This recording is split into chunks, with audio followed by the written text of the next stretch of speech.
Hey everybody, Pastor Nick here. I'm here with the wife, Reverend Tiffany. So glad you can join us for another Link Couples Ministry. We're so glad you joined us this evening from wherever you are in the country, part of this, wherever you are in the world. We just thank God for you joining us at whatever time. We do this the third Tuesday of every single month at 7 p.m. We're so excited that you join us tonight, and please do us a favor and share as we do ministry for engaged as well as married couples. We're excited because we're going to work on our first in-person meeting in the month of March. So March, we work on coming back in person the third Tuesday of March. I don't have the date with me right now, but you'll hear about it. Just mark your calendars. You can look on your calendar on your phone, and it'll be on there at 7 o'clock in person here at the church. We're working on, for those who are distant, live streaming it. We'll put something out for you all to check that out. All right, as you're coming on, type in the comment section. If it's your first time, put VIP in the chat. We'd love to connect with you. We believe that as high tech as we are, we want to be high touch. So we want to connect with you. First time watching, type VIP in the chat. Someone should be in there communicating with you, as well as just if you're watching in general, just type hello, say what's up. We'd love to hear from you. Hope you're enjoying these videos. All right. So last time in December, I forgot what month it was. In December, we talked about safe places. And we've been talking about intimacy in safe places and vulnerability a lot. Mm-hmm. And I think that's important because without that, you can't have a successful relationship. Yeah. There's a difference between playing the part and actually being the part. Mm-hmm. And Lord, I'm gonna get myself in trouble. I'm tired today, so it just is what it is. I think one of the challenges is we can get so caught up in performance that we mistake performance for real vulnerability and real intimacy. So, for example, I know some couples who are very demonstrative about their relationship. Oh boy. I am not against people posting their lives, whatever, that's your business. But they posting how happy they are and in public in front of people, the performance is on. Mm-hmm. But behind the scenes, can't stand each other. And, we can get so caught up in performing that we do stuff for other people and forget to do things for our spouse. But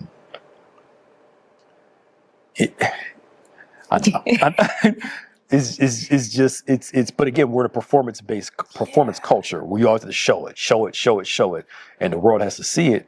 When the reality is, you're allowed to keep some things to yourself too, because watch this. When you know you got it, you don't have to show it off. You just let it be. We feel like we got to prove stuff to the world. Lord have mercy. Go ahead. No, go ahead.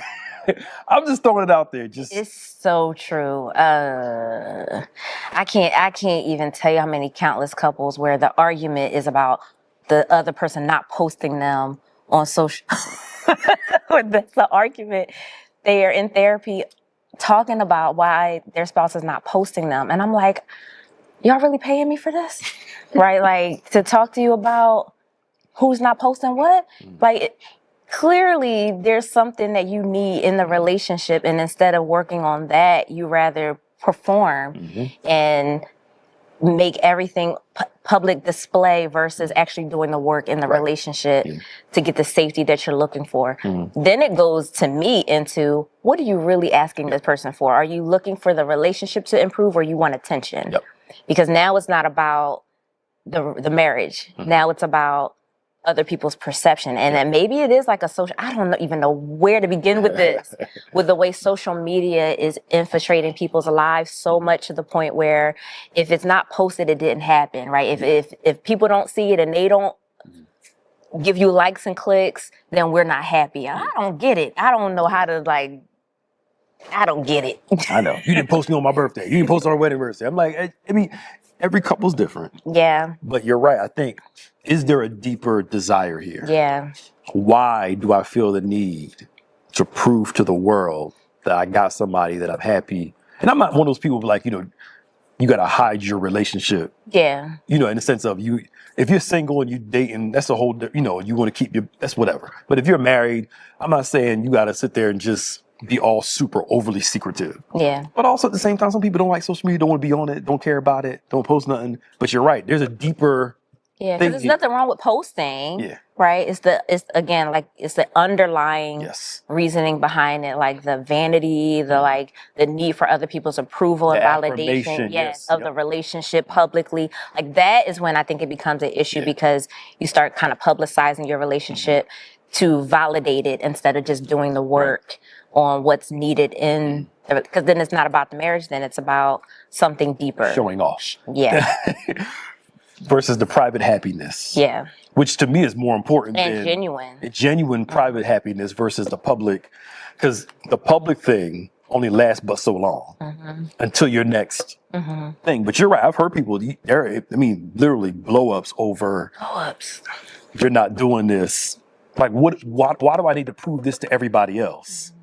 What about us proving it to each other and being happy and just being content and chill? I remember somebody said something we used to, and I didn't mean for us to talk about this, but it'll lead into what we really want to talk about.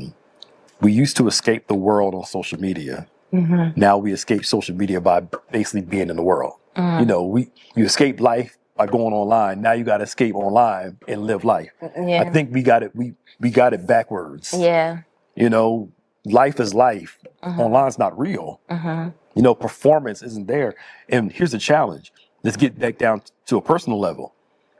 There are times where you have to perform for your spouse because you don't feel like doing it. So you just do what you got to do because that's what you're supposed to do. Ooh. Right? And guess what? There's nothing wrong with that when it's occasional. The problem is when it's like that all the time. So there is a performance mechanism to a certain degree. Because you don't always feel like cooking.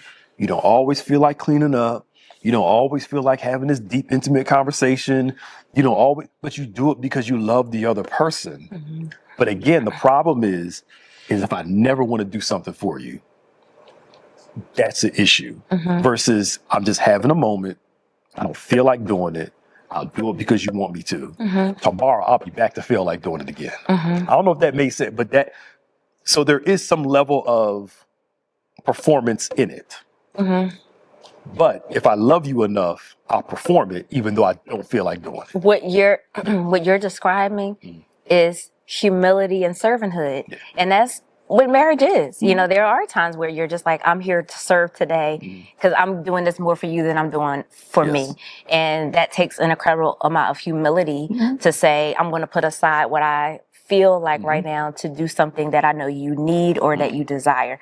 And we talk about this all the time, but there's a level of trust there, right? That I'm doing this for you with the expectation that there will come a time where I need something and I will desire that you would be able to put aside how you feel to do something for me, even though you don't feel like it.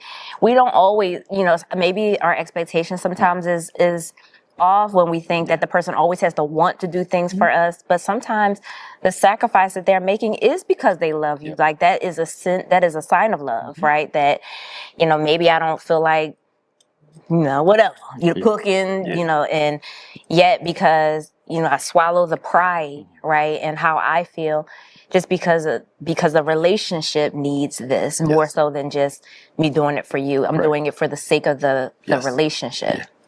But if that's every day, there's a problem. There's a problem. If that's like that's the norm. Something's wrong with that. So, and I think there's a level of, I talked about this in the singles video last week. There's a level of safety and security with vulnerability. And that includes, we talked about the trust. All that has to be built first. Trust. All those things have to be established first.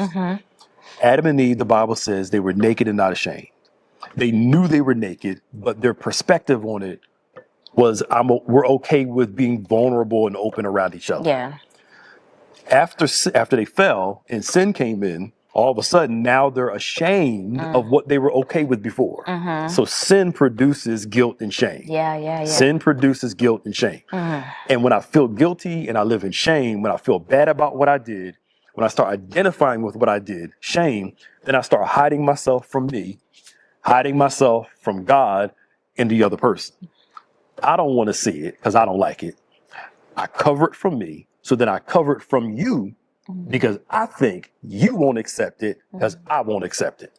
And the challenge is guess what? Your spouse knows about it and doesn't really care about some of it. You don't like it. They're like, I'm fine, right? But when shame dominates you, I hide it from me because I feel like you won't like the same thing. And then watch this. We put fig leaves on and we start performing. You talking. We start putting on a show and we mistake performance for real vulnerability. So I'll use an example and I'll go ahead and chime in on this. I think there's a level of trust in a relationship where you can be honest with your spouse and say, guess what? Today, I just don't have it. Yeah. And trust them enough that they'll love you enough to say, you know what? Go sit down. I'll take care of it. I got it. But that only works when the person has proven that this is not performance norm. This is out of their character. So they must be tired. Yeah. I had a long day. And this is both men and women. Yeah. I'm tired. I don't feel like doing the dishes. I just want to lay down real quick. I got you. Go lay down and not walk around. I've been working all day too. But when both people have each other's back, like you said, because one day you're going to need that. It makes it easier to do that. And real intimacy is, this is where I am right now. Tomorrow I'm going to be fine. Yeah. Like I was fine yesterday. Yeah. But today, I ain't got it. Yeah. I know it's bad English, but I hope I'm making sense. I'm trying to be clear and concise with what I'm saying, but go ahead. Yeah, I'm trying to formulate in my mind, how I'm processing it. But when going back to your, the first thing you said too is the sewing of the fig leaves, right? The therapist in me sees defense mechanisms, like the introduction of defenses, right? When there's shame and then there's guilt and there's an identity change in yourself, then you want to protect yourself. So then it kind of shuts out vulnerability. Now you have to work extra hard to do something that should be natural for us to do with each other. But instead, we view someone trying to influence us as control, right? So now the person is trying to get us to do something like, hey, I need this from you. But we see them as trying to control us, or that they're being intrusive into how we feel and what we think about ourselves. And it's hard, when you're in marriage and you feel like there's a lack of trust, I'm insecure. I don't, I fear that you're kind of getting too close to areas where I feel shameful and guilty, and now I protect myself from you. But in marriage, you have to let that go and those defenses go in order to allow room for vulnerability and safety. And that is something that you have to do that's necessary, but it's often uncomfortable because it does mean revealing parts of yourself or doing things for the other person that can sometimes be triggering, right? So for example, women know this very well, but let's say you're insecure about your body, right? And you want to cover yourself, but sometimes you have to push past that to do for the other person, even though you want to hide, and it's hard, but it's necessary in order to put aside your own self for the person, and you work on that to be a better spouse. I feel like I'm rambling, but you get. So it's so again, humility, vulnerability, all of those things are thematic of what a marriage needs in order to continue to grow and thrive. And I think part of that is the person pushing past their insecurities, but the other person creating a platform to make it easier for the person to push past their insecurities. So for, like you said, for a woman, it could be her body. For a man, it could be his emotions, his secret thoughts, to be able to feel that safety of, if I tell her this, is she going to react in the right way? Because here's the thing about men, and it's not fair, but it's just how we're reared and raised. And I'm not saying that it's totally fair. A woman will reveal her heart over and over again, be disappointed, and will keep trying to reveal that heart. A man, I gave you one chance. You messed that one chance up. I ain't never going to open up to you. And I'm not saying that it's fair, it's right. Most of us, we're not taught how to deal with our emotions. So we just run from them. And I think, I said it on the last Wednesday, men are more emotional than women are. That's why, men get their feelings hurt easily. We just keep learning to work through and do and act like our feelings aren't hurt, but they are though. But I think it's on the platform of both people to push past your insecurities, but also the other person to create an environment where it's easier for that person to push past their insecurities. And watch this, to know if you're pushing past your insecurities, there are times where your spouse is going to have a response. Yeah. And guess what? You can't trip about it. Because if I say something, if you want me to be vulnerable and I say something, I got to calculate, if I tell the real truth, your feelings going to be hurt a little bit. Yeah. And you may respond like this.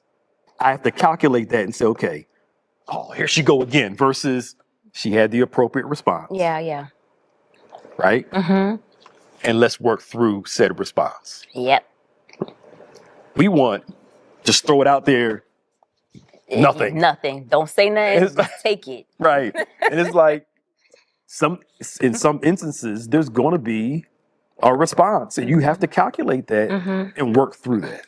But before sin, there was vulnerability, there was no shame, it was complete. But when sin comes in, sin messes all that up, and we start running away from ourselves. But I can't be vulnerable with my spouse if I'm not vulnerable with myself. Right, absolutely. And that's true of any. I can't really be vulnerable with myself if I'm not vulnerable with God. So there has to be within me, work on my insecurities and vulnerabilities, because it's not her response, it's not her job, and vice versa, not my job with her. We work on that between us and God, and we help each other with that process together. Yeah. But a big part of this safety is finding safety within myself, then working on that safety within the relationship, which is actually happened before the marriage. But in marriage, marriage helps work it out too, because there's still stuff after that. But all I'm trying to simply say is that it's not her responsibility to fix my safety issues. She'll help with it, and vice versa.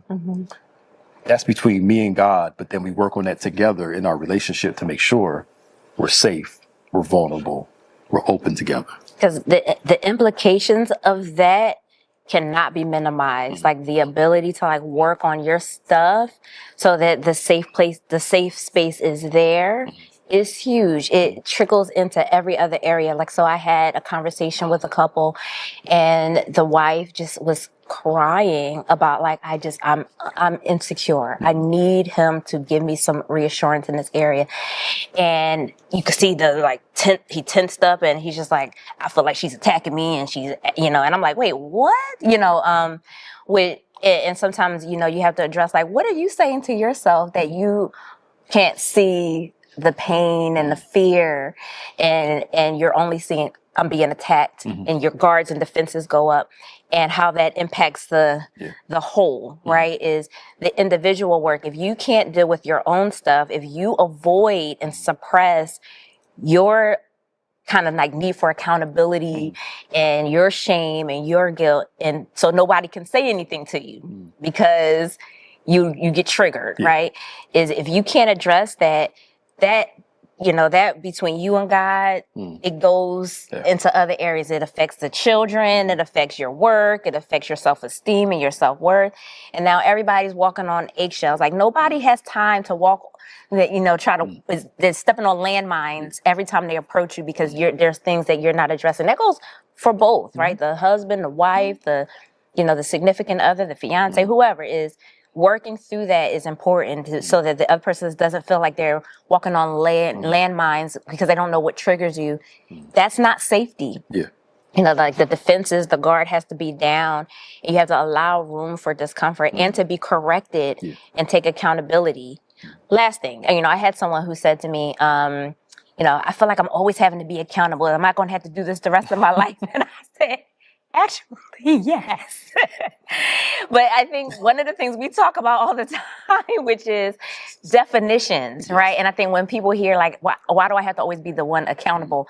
Is we see that as like a curse word, right? Like, but accountability is, if we think about it in the right perspective, is leaves room for personal and spiritual development and growth. Like if we see it that way, right, it opens up where you can address introspectively your strengths and your weaknesses, where you are stellar in certain areas and where you need work, and being able to see that me addressing this helps me to be successful in my marriage without seeing it as somebody's pointing at you. Ooh, they're poking at you. You got something wrong with you.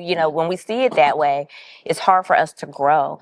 So it's work that both partners have to do all the time. It's a lifelong process of growth and maturity to be able to see where you need to work and also be able to be there for someone else. It's a nice rhythm that has to happen. Yeah.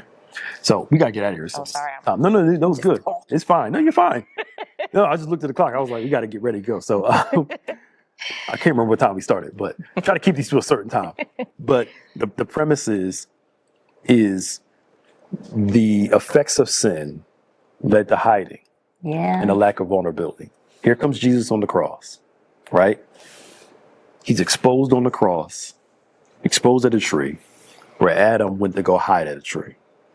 Adam goes to hide at one, Jesus is exposed at one. Why? He's trying to reverse what happened at the fall. So good. Right? So we can learn in him to be vulnerable with him, with ourselves, and then vulnerable around trusted people that we care about and that we love. Because the sin affected our relationship with God, ourselves, each other. And Jesus comes in through salvation to affect our relationship with him, our relationship with ourselves, and our relationships with others. And salvation is supposed to impact those three relationships.